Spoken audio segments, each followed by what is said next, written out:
My cat died last year. Yeah, he was 20 years old. Yeah, cats live so long. Because here's the thing about cats. You never know when to put down a cat, because they don't do anything anyway. There's nothing for them to stop doing.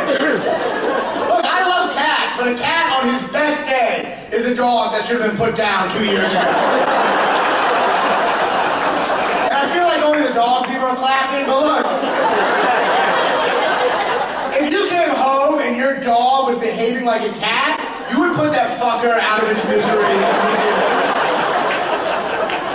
If you came home and your dog was just like asleep in the closet, you're like, honey, get the gun. We're doing this old Yeller style.